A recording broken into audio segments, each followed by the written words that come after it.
All right, great.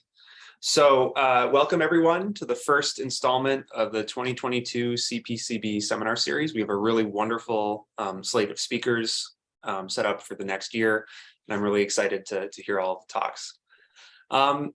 As many of you are no doubt aware, we had an absolutely stellar outcome for our faculty search over the course of the last year, and we now have some really outstanding new colleagues coming to join our community. Some of them are already here, and some of them will be joining us in the coming months. In planning the seminar, Oana and I thought it would be fun to start the series off with talks from some of the new faculty that have already arrived to reintroduce them to the community now that they're here. Today, we'll be hearing from Wayne Stallaert, and next week, John Barton will give the seminar. And I would encourage everyone after this is over to reach out or say hello to our new colleagues to make sure that they feel welcome in their new home here in Pittsburgh. So with that, I'm very excited to introduce Wayne Stallaert. So Wayne did his PhD in biochemistry at the University of Montreal. He did his first postdoc in Germany with Philippe Bastiens and the Max Planck Institute. And then after that, he did a postdoc at the UNC School of Medicine, working with Jeremy Purvis.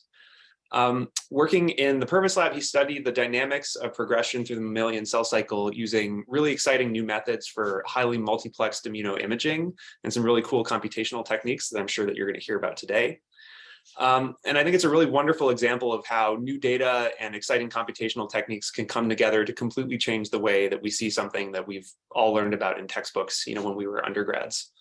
And I'm super excited to hear what he's been up to. So with that, I'll yield the floor to Wayne, and we're excited to hear about what you're working on. Yeah, thanks a lot, Nate. I'm really honored to be here as the first speaker in the seminar series this semester. As Nate said, I am new faculty here in the Computational Systems Biology Department. I opened the doors of my lab on August 1st over at the brand new assembly building at the Hillman Cancer Center. And yeah, I'm going to share with you today some of the previous work that we've done looking at cell cycloplasticity, but also some of the plans that we have in the lab to push on this a little bit going forward. And so, all of the work that we do is really motivated by this bigger question of how cells integrate information to make fate decisions. And so how do they sense changes in their extracellular environment, their external environment, or their internal biochemistry, and then compute those into kind of categorical changes in cell state. And so, when we talk about fate decisions, which is a bit anthropomorphic and a little bit vague when we're referring to cells, what we're actually talking about most of the time are just changes from one state into another. So, for example, from a stationary state to a migratory state, from some cell type to another cell type, from a state of living into a state of dying. And of course, the state transition that I'm most interested in, this transition from a non-proliferative arrested state into a proliferative state. So, why am I so interested in this particular state transition? Well, of course, this transition is really fundamental to nearly all aspects of physiology, from normal development to normal organ and tissue physiology, all the way out to regeneration and aging. And then, of course, dysregulation of this decision can lead to a number of pathologies and really the basis of tumorigenesis of cancer. This is a disease that is characterized by uncontrolled cellular proliferation. Now, despite the fact that we have, pretty good molecular markers that distinguish between these two states, this transition is deceptively difficult to study. And that's because it's really not simply a transition between two static states. In fact, this transition between these states is regulated by a really complex biochemical network, which is, of course, the cell cycle, where a proliferative cell would be considered any cell that is sort of actively making its way through the proliferative phases of the cell cycle. So through G1, making preparations for S phase, where it will replicate its DNA, then into G2, where it makes preparations to undergo cell division in mitosis. And then, of course, a non-proliferative cell would be considered any cell that has diverged from this proliferative trajectory into an arrested state, which we refer to as G0.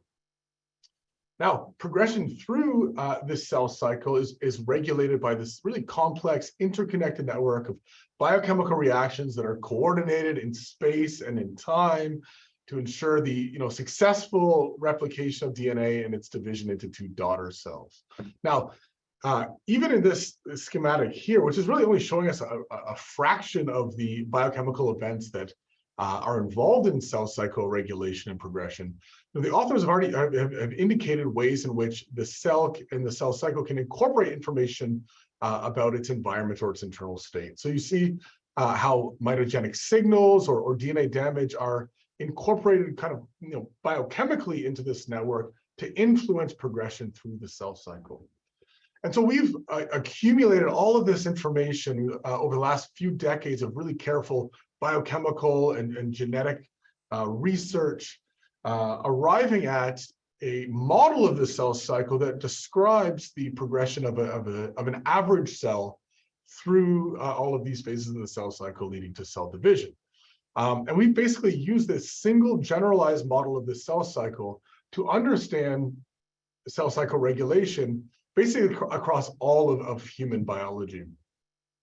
However, in the last few years, using techniques that allow us to watch individual cells as they progress through the cell cycle, we've come to realize that cells don't always follow the same trajectory through the cell cycle, that they can do things in different orders, that they can use different molecules, that they can take different paths through the cell cycle.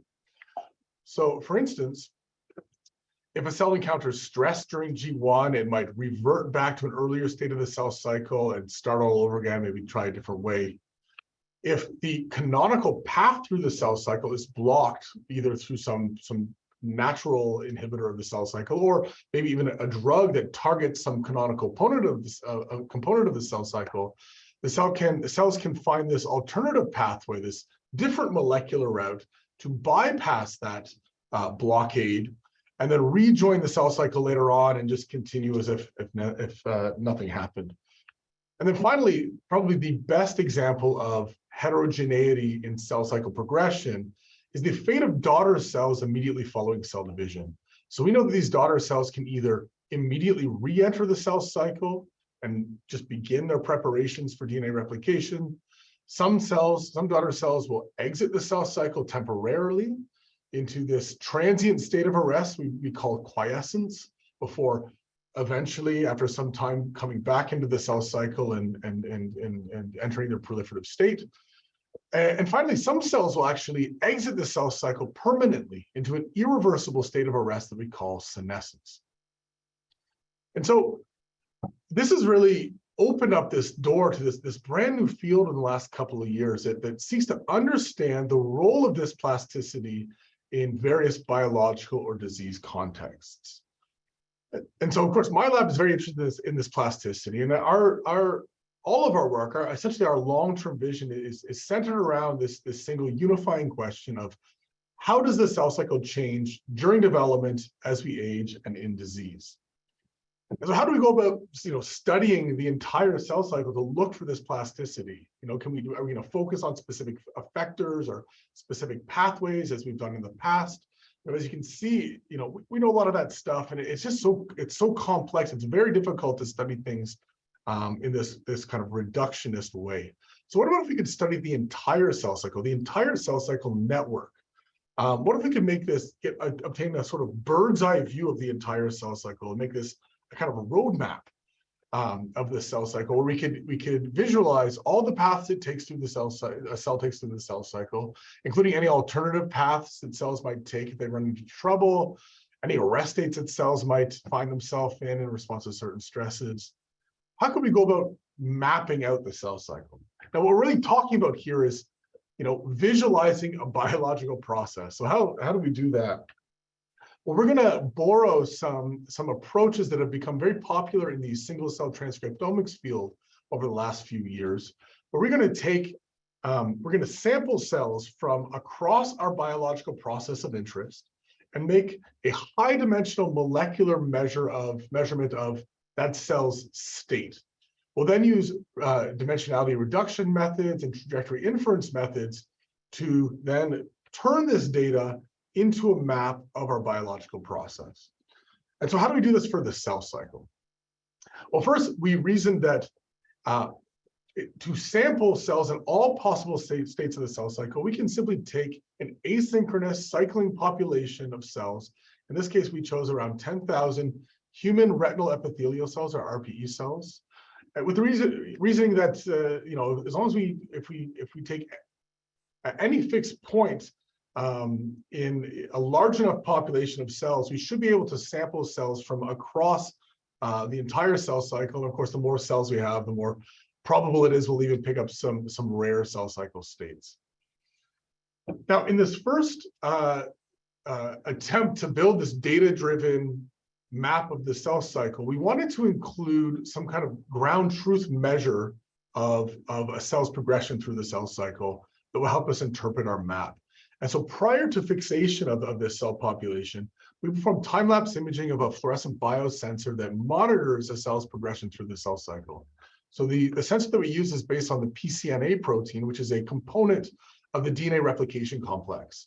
And so as a cell transitions from G1 into G2, it transitions from this sort of diffuse staining into a more punctate staining, where we can literally see the location of DNA replication complexes on the DNA during S phase. So here's a little movie to demonstrate this. So let's say we watch this cell here, which is in this diffuse state in G1. We see, boom, these puncta appear, it's entered S phase, it's replicating DNA, and then it disappears as the cells go into G2.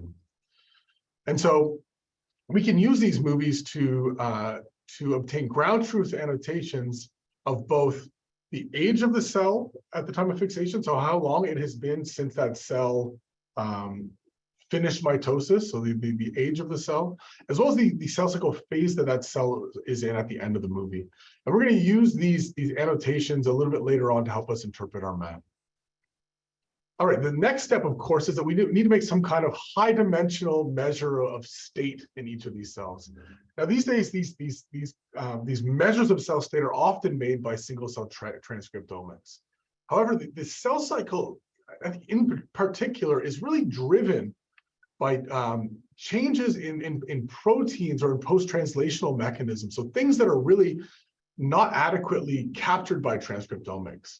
So we're talking here about the targeted degradation of proteins, changes in the subcellular localization of cell cycle effectors, as well as actual post-translational modifications, things like phosphorylation events that might change the activity state of a given cell cycle effector. The other thing is, sometimes these transcriptomic measures of cell state are a bit abstracted from the actual functional phenotype of the cell. Sometimes it can be very difficult to interpret what this gene expression profile means in terms of what this cell is actually doing, its actual phenotype. And we reason that if we make measurements of the proteins themselves, the things that actually do the stuff in the cell, that we could simply make a map that was more easy to interpret. And so we used a proteomic imaging approach to do this. And this approach was called iterative indirect immunofluorescence imaging, or 4I. Now, 4I is simply multicolor immunofluorescence, where we take a couple of fluorescent antibodies that target proteins in the cell cycle that we're interested in. We stain these cells, we take those images, we then strip these antibodies off, and we reprobe with a new set of antibodies. And when they strip those off, we do this over and over and over again. And for this experiment, we do this for 47 different cell cycle effectors. And so in the end, because these are imaging, this is imaging data, we can obtain additional single cell features beyond simply the expression or the abundance of each of these proteins, right? So we can, not only can we measure the abundance of a protein, but we can measure its abundance in different subcellular compartments. So in the cytosol versus the nucleus, to look at changes in that protein's localization through the cell cycle. We have its imaging data, so we can also make measures of cell morphology, so changes in the size or shape of cells during the cell cycle. And finally, we also have information about the cell's local environment, so we can also measure, who are their neighbors and what are they doing. So altogether, from these 47 images of these single cells, we can actually derive thousands of unique single cell features to give us a very, very nuanced signature of that cell cycle state. Now, from here, of course, we need to find a way to order these cells by their cell cycle signatures in a way Wayne, that. Wayne, I'm Yeah. sorry, a very stupid question. How do you facilitate the antibodies in translocation to the cytoplasm here? I mean, isn't it that kind of? Oh yeah. So we just these cells are fixed cells, so they're fixed with PFA. So we can then just permeabilize their membranes with a detergent, like normal immunofluorescence. So the antibodies have no problem getting into the cytosol or getting into the nucleus. Okay, thank you. Yeah, no problem. Yeah, so as I said, once we have this big data set of thousands of cells, each with a 1,000 dimensional molecular signature, we need to find a way to order these cells by these signatures in a way that provides a visual representation of the cell cycle and the paths that cells can take through it. And so in order to do this, first we pass this data set through a feature selection. And in this case, we used a machine learning approach to identify the most informative features. And I'm going to go into a bit of detail about this in a second for this group, because I think it's important. And next, we use a manifold learning approach, a nonlinear dimensionality reduction approach. In this case, we use FATE, which is an approach developed by Smita Krishnaswamy's lab at Yale, to then generate these lower dimensional projections of our cells, these so-called cell cycle maps. So let me just take a quick step back here and talk just briefly about feature selection, which I think is an underappreciated component of single cell experiments in which somebody is trying to resolve a biological manifold of some process of interest.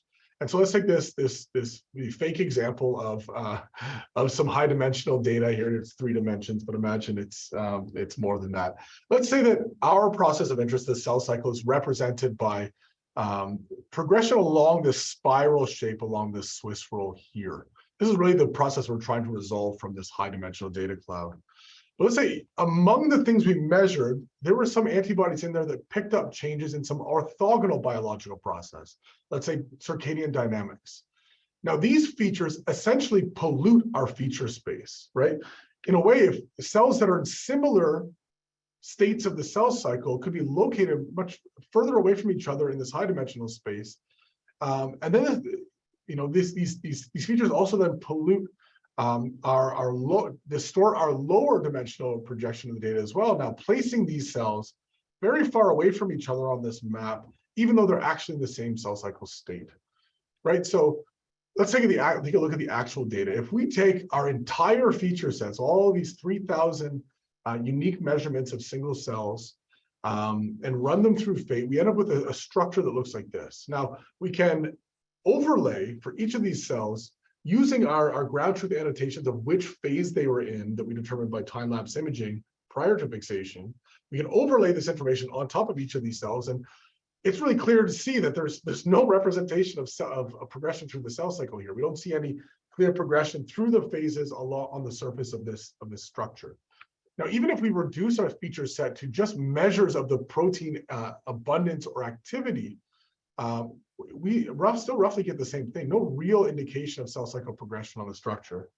Now, interestingly, if we just limit it to the morphological features we measured, right, the size and shape of the nucleus in the cell, we start to see some kind of progression on the structure. But, we were stuck here with this question of how do we do in a principled way, how do we enrich for features that vary in a cell cycle dependent manner? And then, the other side of the coin is, by eliminating features that vary in a cell cycle independent manner. And so remember, we have these now these for each cell, these ground truth annotations of both cell cycle age and phase. Now, these are 2 very good measures of a cell's position in the cell cycle.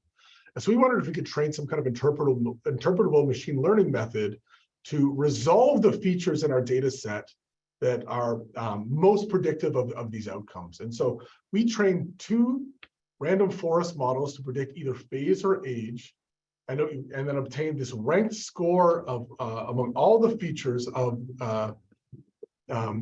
indicating which of these features had the most predictive power for each of these outcomes. We then combined these rankings into a combined rank and took the top 40 of these features, ran this through FATE, and ended up with this beautiful trident-like structure where we now very clearly see progression through the cell cycle on the structure. So we can, of course, overlay our cell cycle phases on it and see representation of the canonical phases and cells, G1, S, and G2. We can also overlay the age of these cells. And so, for instance, we see that the youngest cells are right here in the central arm, right here in this region where cells emerge from mitosis into the earliest phases of G1, and that cell cycle age increases along each of these outer trajectories. If we take a look at the images of cells at the end of this G2 arm, we see the very earliest signs of mitosis. So we see the nuclear envelope is starting to break down, DNA is starting to condense. And then if we look at the tip of the central arm here, we see the very end of mitosis. We see cells undergoing cytokinesis and then separating into two daughter cells. So it's very clear here that we have this proliferative cell cycle that's represented by this cyclical trajectory here, where cells undergo cell division from the tip of this G2 arm up to the top of this central arm right here. Now, of course, we obtain these annotations of cell cycle phase using our biosensor from our time-lapse imaging. However, using that PCNA biosensor, we can't distinguish arrested G0 cells from proliferative G1 cells because they look the same using that biosensor. However, we can now go in and use our molecular measurements, our measurements we got by 4i, to try to distinguish these cells. And so the hyperphosphorylation of the retinoblastoma protein has traditionally been used as a molecular correlate to distinguish actively proliferative cells from arrested cells. And on our structure, we see this really clear delineation here along the central arm between cells that are actively proliferating and in the proliferative phases of the cell cycle, and cells that are in an arrested state here along this side of the structure. So using this information, we can then gate our cells and separate arrested G0 cells from the proliferative G1 cells. So altogether on this structure, we observe two principal trajectories, this cyclical proliferative trajectory, and then this arrest trajectory that seems to diverge shortly after cell division. All right, so let's zoom in a little bit here and ask ourselves, do we capture known cell cycle biology, these things that were discovered over the last few decades? Can we capture all of that information on, in this one experiment on this data-driven cell cycle structure? We're going to zoom in on the transition of cells between G1 and S phase and the molecules, the mechanisms that regulate that transition. So the G1S transition is the core mechanistic unit that really regulates that is the inhibition of E2F transcription factors by the retinoblastoma protein. In early G1, inhibition of RB is mediated by cyclin D CDK4/6 complexes. And we can see that if we graph cell cycle age of each cell, so these are the annotations of age that we got by time-lapse imaging, by the intensity of cyclin D1, we can order cells through this cell cycle, and we see that cyclin D begins very high in G1 and then decreases through G1. Now this initial inhibition of RB releases some repression of E2F transcription, which we can also measure because E2F induces its own expression. And we see E2F starts to creep up somewhere in the middle of G1. Now, this early E2F activity also stimulates the expression of cyclin E, which in a complex with CDK2 helps to compensate and maintain RB inhibition. As the cyclin D levels begin to drop, we see that cyclin E expression starts to kick up. Now, another very important molecular event in the transition into S phase is the degradation of the APC ubiquitin ligase complexes. So these are complexes that actively degrade S phase proteins. So it doesn't matter if we're producing a bunch of these proteins via E2F mediated transcription if this complex is breaking them down as fast as they're being produced. And so the cyclin E CDK2 complex also inactivates this degradatory complex, stimulating the degradation of the CDH1 subunit, which we also see decreases through the length of G1 and heads down to baseline before cells go into S phase. Now, once the APC is inhibited and S phase proteins can be expressed, proteins like cyclin A start to increase as cells transition into S phase, and in case of cyclin A, it just continues going up for the rest of the cell cycle. We also, of course, capture the most important event of S phase, DNA replication. And we see that DNA content almost exactly doubles over the course of S phase. So our data-driven structure seems to do a very good job of capturing known cell cycle biology. Now, one other question though, right? We're interested in cell cycle plasticity. And if we look at the proliferative cell cycle here, we see very little evidence of heterogeneity. I mean, there's a bit of maybe line width here in these trajectories, but for the most part, it seems like once cells have committed to the proliferative trajectory, there's very little plasticity in these, unperturbed control conditions. However, if we look at these cells, at the cells immediately following cell division, we see that their paths, we see this bifurcation in their trajectory. So daughter cell fate diverges following cell division, with some cells retaining high RB phosphorylation and immediately re-entering the cell cycle, while other cells abruptly lose RB phosphorylation and start heading down this arrest trajectory. Now, this divergence along the arrest trajectory is accompanied by an increase in the CDK inhibitor P21, which inhibits CDKs to then lead to a loss of this RB phosphorylation. This inhibitory event here is a phosphorylation event. So we see the P21 induction seems to drive this loss of RB in this and entry into cell cycle arrest.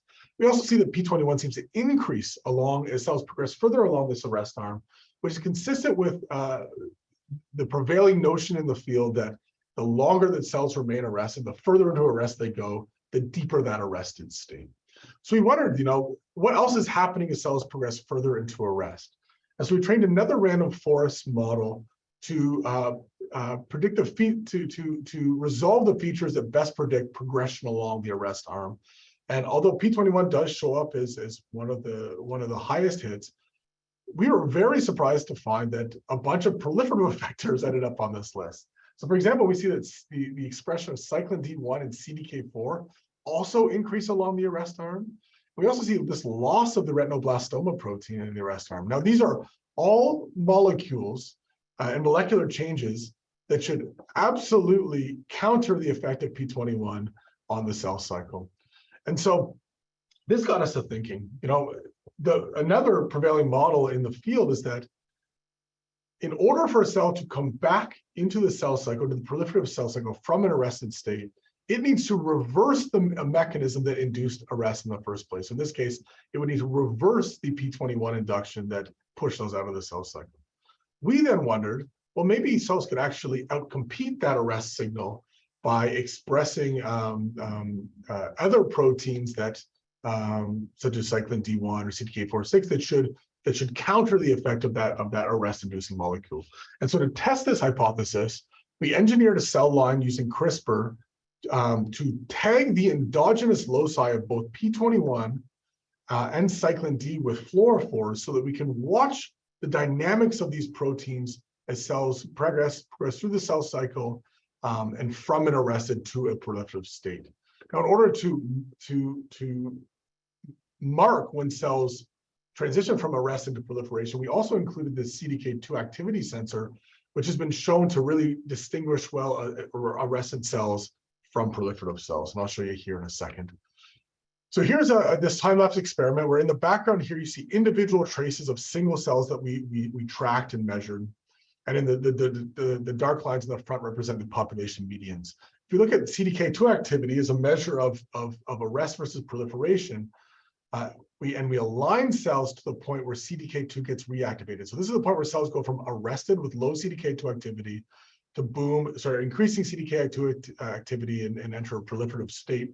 We see that at this point where cells transition from arrest to proliferation, that all these cells still express high levels of P21. In fact, P21 only drops later on, it seems, as cells enter into S phase. So very clearly, these cells are not reversing the mechanism that drove arrest in the first place to re-enter the cell cycle.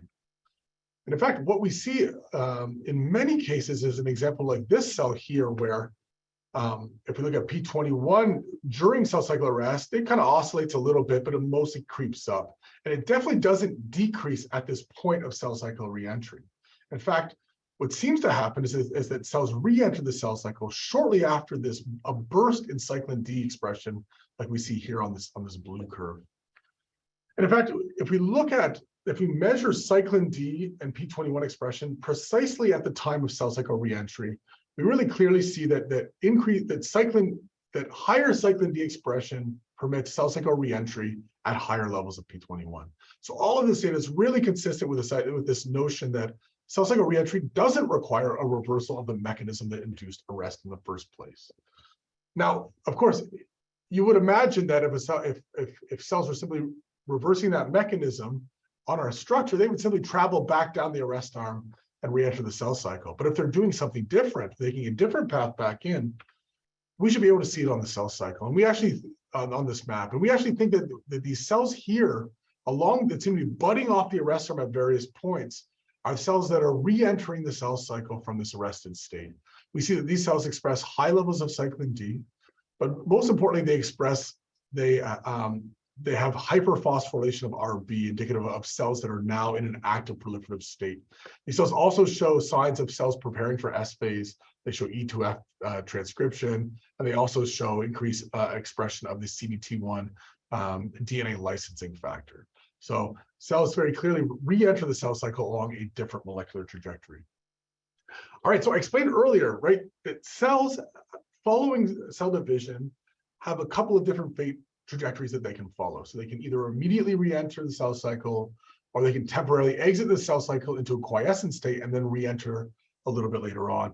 And we think we've captured exactly those dynamics here on our map. But what about the third option, right, where cells leave the cell cycle permanently into an irreversible senescent state of arrest? Do we see any evidence of that on our structure? Well, there was this little population of cells right at the very tip of the arrest arm that seemed to have a different molecular signature than the rest of the arrested cells. In fact, if we perform graph-based clustering of all of the arrested cells, we see that this group does pop out as a distinct cluster with a unique molecular signature. These cells also are the largest cells in the population. They are the oldest cells in the population. And they also possess a high cytoplasm to DNA ratio, which has recently been shown to be a hallmark of senescent cells. And so we wondered, now we have, one of the big questions in the senescence field is, what is the molecular profile of a senescent cell? And so we wondered if we could dig into our data and try to resolve something like that. And so we once again trained another random forest model to predict these senescent cells among all the other arrested cells, and produces this ranked list of features that seem to be enriched in this senescent cluster. If we map each of these features onto the structure, we really clearly see this population at the end light up very nicely.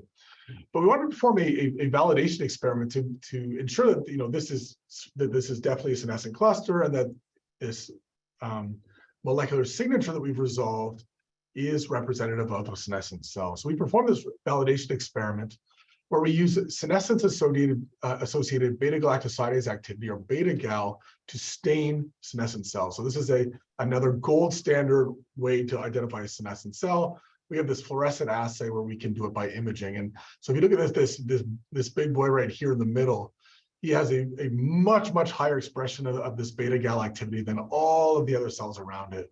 And so if we plot out the distribution of beta-gal staining in this population, we can really clearly separate out the senescent cells with high beta-gal from the non-senescent cells with low beta-gal.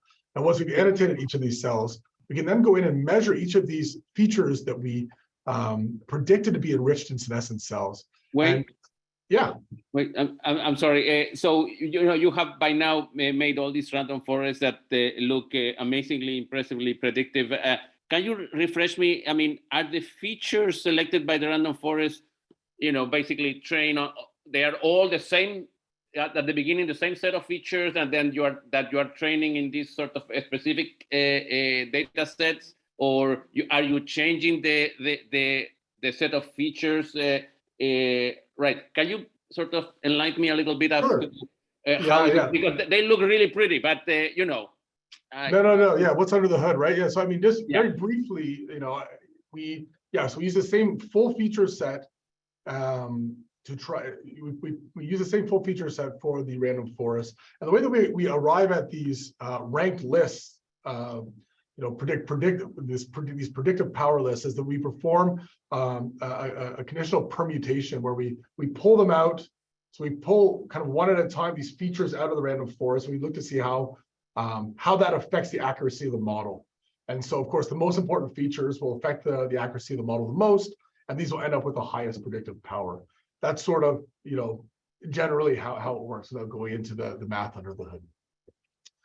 Yeah, so we ended up, long story short, we ended up validating this list of features. For the most part, almost all of them ended up being significantly elevated in senescent cells. We obtained this nice molecular signature of senescence.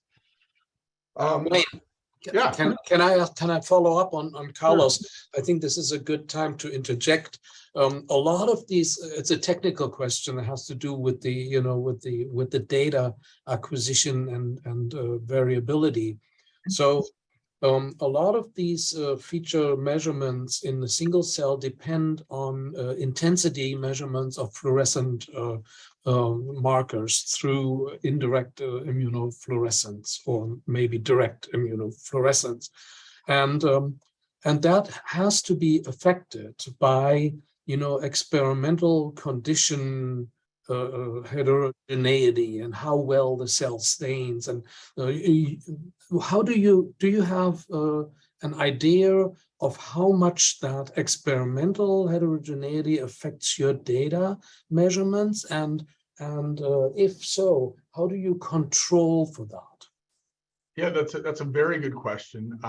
And so we often have replicates of each condition when we do the staining. In this case, this is only one condition, right? These are just control cells in a well cycling. In this case, we made these measurements from 2 different wells that were on the plate. And what I can say is that the distribution of intensities, single cell intensities of each of the markers, was almost perfectly overlapping across both of these wells. That's one indication. And the other is that if we treated these wells separately and made individual maps from each of these wells, they produce almost exactly the same map. They looked almost perfect. And so both of these 2 things together made us feel very confident that that we weren't running into these sorts of artifacts. Now, again, in this experiment, it's a little bit different. We don't have to worry about it as much because we don't have different conditions. The bigger problem would be if we have 2 wells and one is treated and one's not with something, whatever, right? And but one of those wells, whatever, we had a problem with staining, and so some protein looks much lower in that well than the other well, and so this is harder to deal with, right? So we often then, the way you get around that is also by having replicates, right? So, if there is, and we sometimes do see this, where some well in one of the rounds is just way lower than all the other rounds, all the other wells in that round, we just assume there's a problem there and we just redo the round. And then we can also still compare the replicates and the distribution of intensities across the replicates per condition. It's a tough problem to deal with, and there's really no way of completely getting rid of that potential problem. All we can do is kind of monitor and look for metrics that give us confidence that the data that we're producing is not influenced by that artifact. Okay, so just to briefly sum up this first kind of proof of principle project, we generated a data-driven map of the human cell cycle where we see 2 principal trajectories, a proliferative and an arrested trajectory. I didn't go into this, I skipped these slides, but we found that there were 2 points of exit from the proliferative cell cycle into an arrested state. We found that cells can re-enter the cell cycle from G0, and that this mechanism of re-entry it doesn't necessarily need to be a reversal of the mechanism that drove arrest in the first place. We find that cells progress deeper into arrest with time, and that cells may progress into an irreversible state of arrest as they move down that arrest trajectory. And precisely the mechanisms that separate that cells from reversible to irreversible arrest, that step that they take into irreversibility, is still an open question in the field and something that we in the lab are interested in exploring further. All right, so having generated that, showing that we can make these maps that capture good cell cycle biology, what do we do next?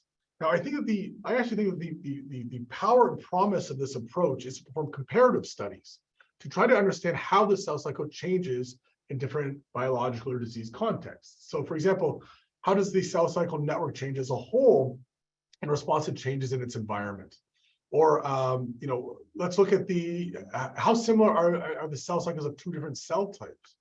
Or what happens in the case of cancer when a cancer cell acquires an oncogenic mutation or loss of tumor suppressor? How does that genetic change propagate through the entire cancer cell cycle network? We simply have no idea what the answer to these questions are because we haven't had a good way to compare entire cell cycles before. And so to take a step in that direction, on our next project, we assessed how the cell cycle responds to stress. Compared to the proliferative cell cycle, we know very little about the molecular architecture of cell cycle arrest. So what happens to cells after we stress them and they enter a state of cell cycle arrest? I mean, we know that cells can exit the cell cycle reversibly or irreversibly from different phases and driven by different mechanisms in response to different stresses. But what lacks is a systematic and kind of comprehensive characterization of these arrest states and how they compare to one another. As we performed another experiment, which looks a lot like the first, we take an asynchronous population of cells, but we first subject them to different natural stresses known to induce cell cycle arrest. So either hypomitogenic stress by serum starvation, replicative stress using a topoisomerase inhibitor to induce DNA damage during replication, and oxidative stress. We use 4i to acquire images and manifold learning to generate these maps, this map of cell cycle arrest. I'm going to have to kind of go quickly through this and just kind of get to the point of this story so that we have time for discussion at the end. But we can take our data, we can take all of this data from both unperturbed cells and all of our stress states, and we can generate a map of the cell cycle generate a map of the cell cycle. We can overlay our inferred trajectory here to show this overall architecture of cell cycle arrest. So from this model, and I'm sorry I don't have time to go into the mechanistic details of how we teased it apart. We can see that cells can diverge from multiple places on the proliferative cell cycle, and they can enter in very distinct arrest states. So in response to hypomitogenic arrest, they enter this state right here. But in response to both replication and oxidative stress, cells are able to exit the cell cycle at two different points. So either after cell division or from G2 after DNA replication. Now, on this arrest trajectory from G2, we can actually go in and try to understand what is happening along this arrest trajectory. How are cells changing? And so we found that cells are actually, from this G2 arrest, undergoing mitotic skipping event, where they go from a G2 molecular state into a G1-like molecular state without performing mitosis. They then sit there in this senescent-like state with 4 copies of DNA, but expressing all of these G1 cyclins. And every once in a while, these cells can escape from this G1-like state, re-replicate their DNA, and become a polyploid cell. So this is the trajectory through which sustained replicative stress can generate polyploidy through mitotic skipping. So now, using this approach, we have been able to generate a map of the cell cycle, including both proliferative and arrest trajectories. We've mapped out the architecture of cell cycle arrest. What can we do next? And so now I just want to talk about the work that we're going to do in my own lab. Of course, my lab is interested in cell cycle plasticity, and we're located over here in the Hillman Cancer Center, surrounded by, embedded ourselves in a network of very good clinicians and cancer biologists. And so, cancer is one very obvious place where we think we should point this approach at, right? Cancer is, I like to simplify it and say that cancer is fundamentally a disease of the cell cycle, but it is true that cell cycle dysregulation is a very important hallmark of the disease. Every tumor cell is characterized by a dysfunctional cell cycle, and that's what generates the uncontrolled proliferation that is really the cornerstone of the disease. And so in my lab, we're going to study how the cell cycle changes during tumorigenesis in response to cancer drug treatment as a mechanism of drug resistance. And so we've already begun some work along these lines, looking at how the cell cycle changes upon treatment in pancreatic ductal adenocarcinoma, or PDAC. Now, this is the main form of pancreatic cancer, and nearly all PDAC tumors are driven by an oncogenic mutation in the signaling protein KRAS.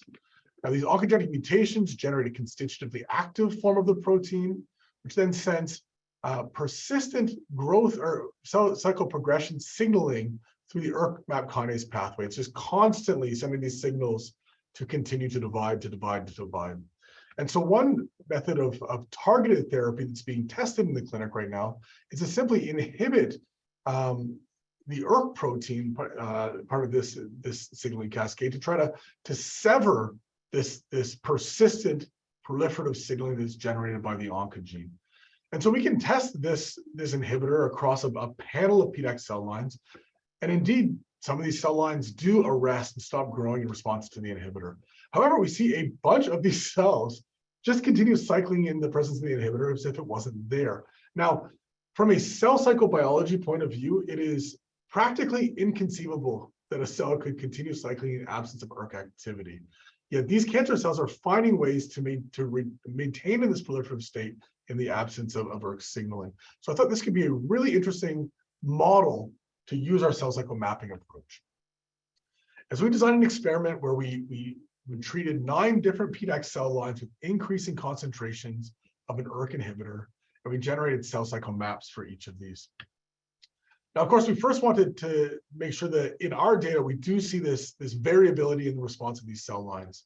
And so to do that, of course, we can just look at the phosphorylation of RB again, right? So we can, we look at phospho-RB, we get this bimodal distribution where cells that have high phospho-RB are proliferative, cells that have low phospho-RB are in an arrested state.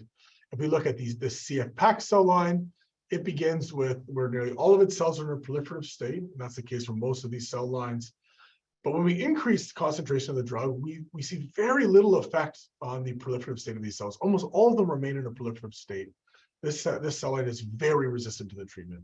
Now, on the other end of the spectrum, if you look at these HPAC cells, we see that the highest concentration of the drug, nearly all the cells are arrested. And then we see kind of everything in between. Now, importantly, we also see that in response to this ERK inhibitor, that these cell lines still do have a sustained loss of ERK activity in response to this drug. So it's not that somehow these cells have found a way to reactivate ERK.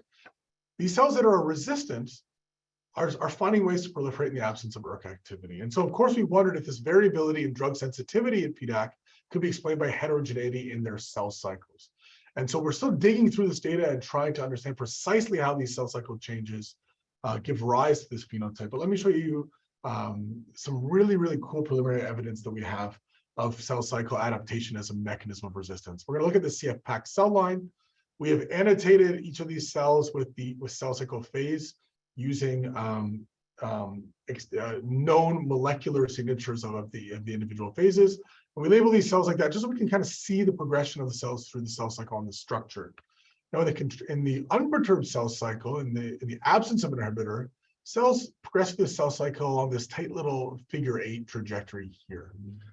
As we increase concentration of the ERK inhibitor, we start to see that cells no longer reside in this tight figure 8 space here, but actually start going through the cell cycle in this wider trajectory. Now, there are a number of molecular changes that happen along that wider trajectory, and that's, of course, why those cells end up being positioned there on the structure.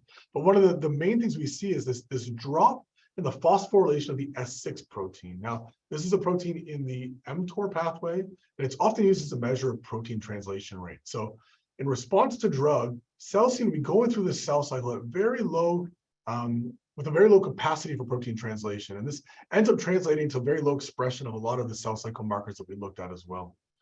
Now, I think even more interesting than that, we see that in response to drugs, cells start to go down these alternative trajectories. So in control cells, we just see this little figure 8. But as you add drug, we see cells start to go down this alternative pathway from M phase into G1, this other alternative pathway through G1, S, and G2, and then also another alternative M mitotic pathway.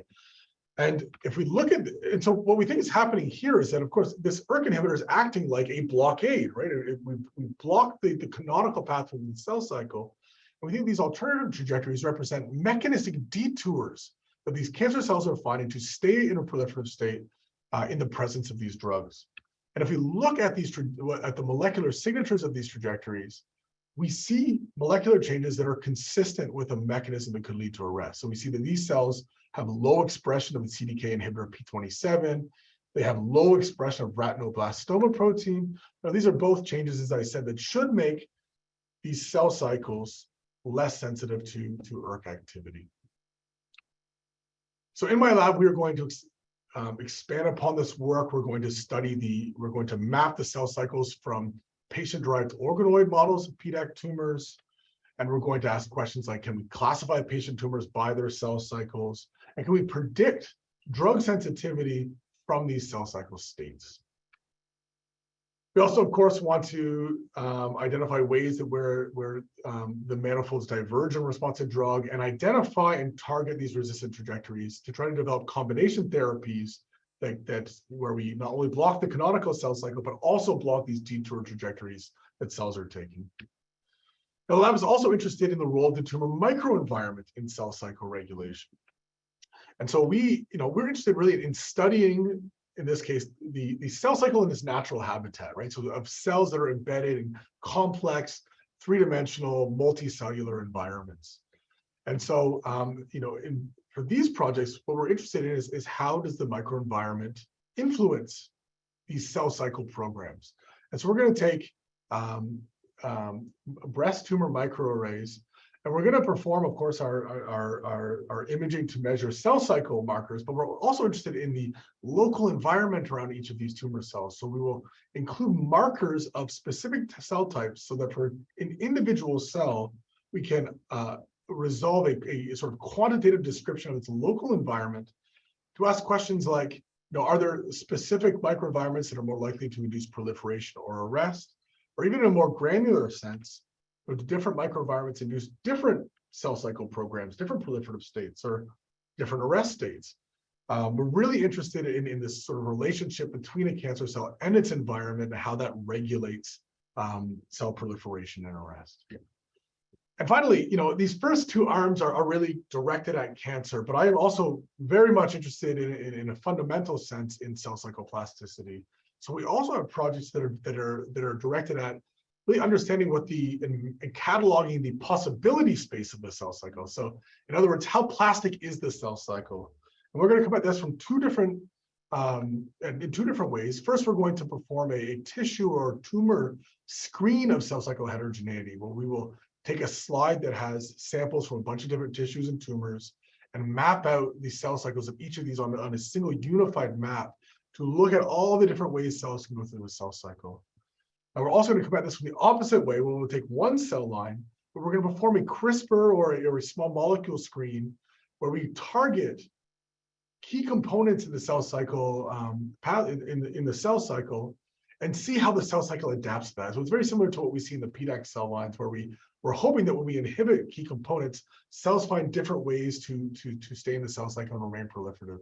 And so we want to reveal these hidden or these latent cell cycle trajectories.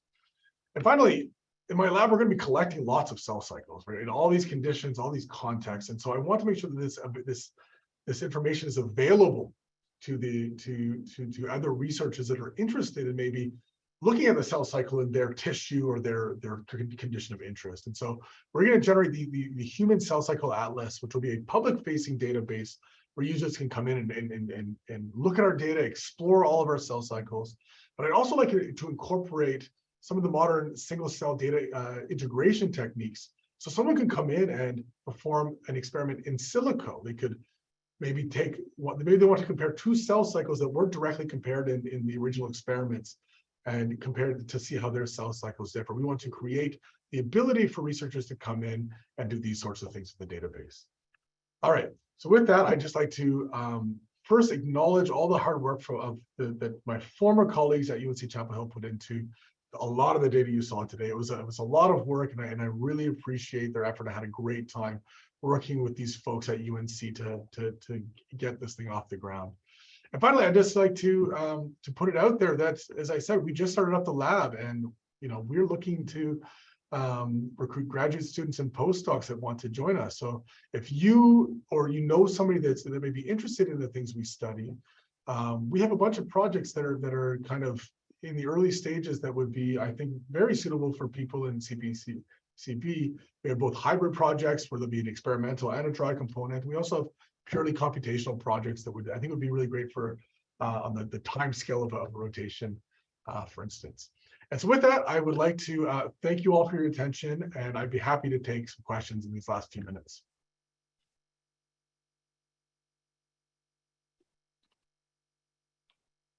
All right. So thank you, Wayne, for a wonderful talk. I can see Carlos raising a finger. If you'd like to go ahead, Carlos. Well, fascinating seminar. It's great to have you here, Wayne. And well, we talked a little bit yesterday about some synergies between our labs. Yeah, we are working in trying to disentangle the autophagy network in the context of stress and cell cycle, right? And you definitely went along that path. I thought that it was going to come up at some point, right? Sort of whether you have had some hint as to that correlation between sort of inhibition of cell cycle and autophagy, and or the proteasome versus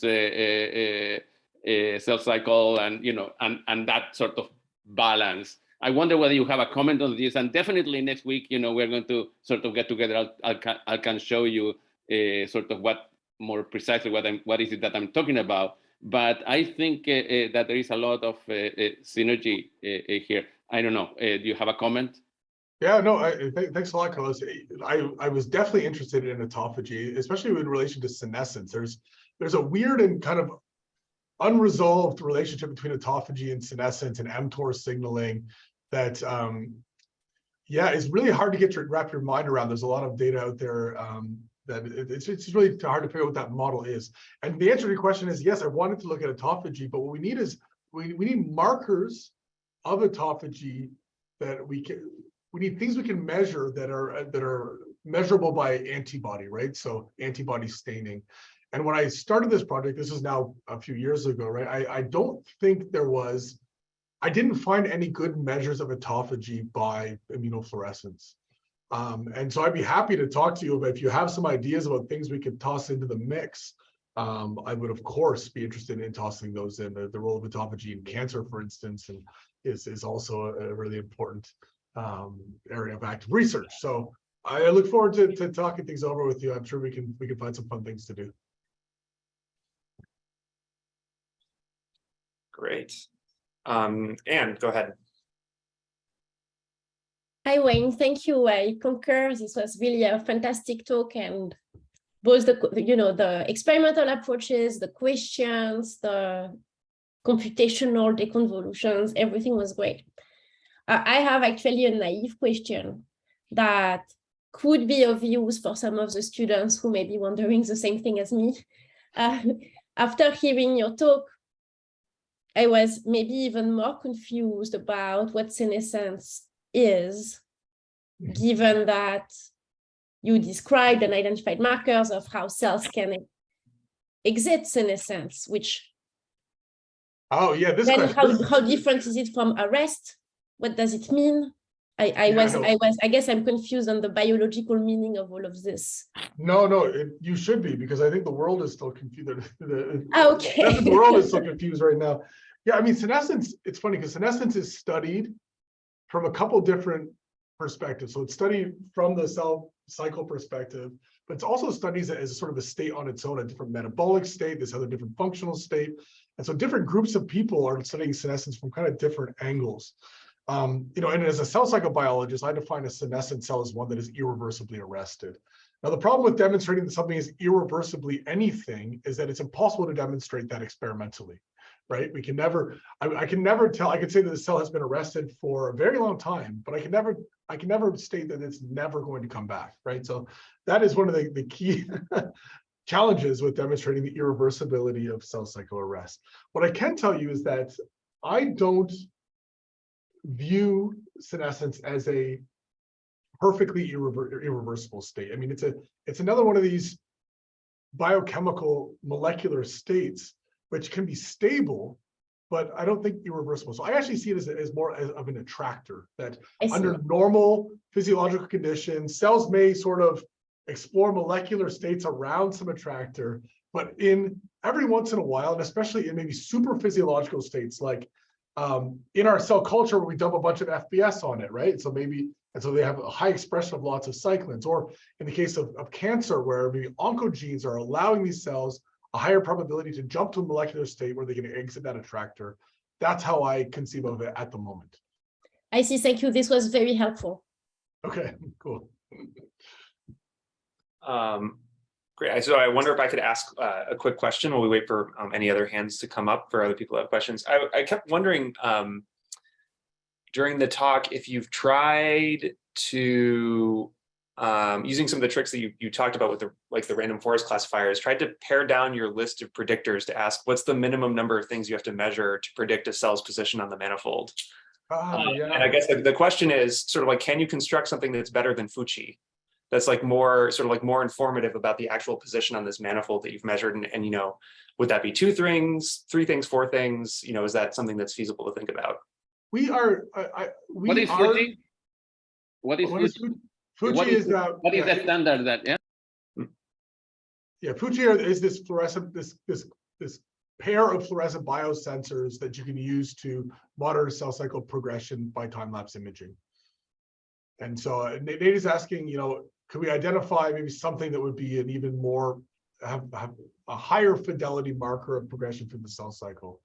What I can say is that we've been kind of coming at this from a different, we've been doing something that seems not what you asked, but will arrive at the same endpoint that you're talking about, where we've been trying to figure out a new way of doing feature selection. So to determine which features in our data set are most predictive of cell cycle progression, right? In the first project, we had all these ground truth annotations by time-lapse imaging, but most of our projects, let's say in tissue, we can't perform time-lapse imaging. We can't get these ground truth annotations. So can we use the data itself to figure out what the most important features are? And so we're exploring these feature selection techniques where we start out with, they're semi-supervised. So we start out with some objective measures. Let's say, so DNA content is a very objective measure of cell cycle progression. So if what we can do is we can build these maps with just a few seed features, and then see what happens in the map as we start adding features in sort of a random way. The question there being, we're measuring sort of the smoothness of the map as we change these feature sets, with the idea being that if we add in another feature that is important for the cell cycle, it shouldn't change the cell, it should have high smoothness with relation to the seed set. I know that this is a terrible explanation of how we're doing it, but we are currently exploring different ways to try to figure out from our feature set, what are the most important components in predicting cell cycle progression. And you have a very good point. Once we identify those, we may find something very interesting that we could turn into a biosensor and use for live cell imaging. So thanks for Yeah, it feels like the payout there is really, really big if you could reduce it down to, you know, something 2 or 3 that you could image live.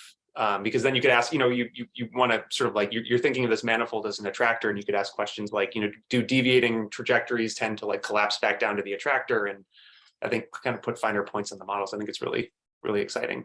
Yeah, cool. Yeah, Wayne, I thought you would answer that question, you know, with the ability of the hyperplex data set allowing you to to find things that a Fuji or your other biosensor would not be able to identify, because the Fuji is just showing you whether it's in G2M, and I think there's some overlap with mitosis also, and then G1.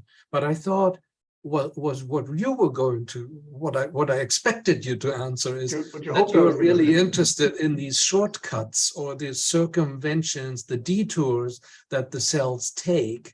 And I'm not sure that one of those biosensors alone would necessarily show you that. Oh yeah, no, that's a very good point. If we do identify some molecule that defines an alternative trajectory, right? Let's say it's high or low in cells that go through some alternative trajectory. We could certainly use that to identify states that Fuji is kind of blind to, or Fuji is kind of measuring very coarsely cell cycle phase progression. If we had these kind of markers, we could even combine them with Fuji or the PCNA marker to identify, different paths through S phase, for example, or different ways that cells are going through these phases. Great. So it looks like maybe we'll finish up with one question from the chat before we wrap. So Jacob Rast asks, would primary cells and their immortalized counterparts be a reasonable model system for studying senescence and persistent proliferation using the techniques found in your lab? Yeah, I think if I interpret this question correctly, we have thought about pushing cells into senescence sort of naturally, right? So, allowing them hit the Hayflick limit and allowing them these non-immortalized cells to become senescent on their own. And it would be certainly cool to compare what that senescent state looks like compared to DNA damage-induced senescence or oxidative stress-induced senescence. I think this is actually a big area of interest in the senescent field right now too. And my belief on the matter is that senescence isn't a single state, but it's is an emergent sort of phenotype of a number of different molecular signatures that cells, molecular states that cells can arrive in through different paths. Kind of like what Nate was talking about, right? Again, this convergence of different paths on this single sort of senescent irreversible state. And it'd be cool to see if, like, these non-immortalized cells arrive in that state through some different trajectory. All right, great. So with that, I guess we'll bring the seminar to a close. Thank you, Wayne, for a wonderful talk, and thank you everyone for your questions and input and for attending. And we look forward to seeing everyone next week at the same time. All right, take care, everyone. Thanks, everybody.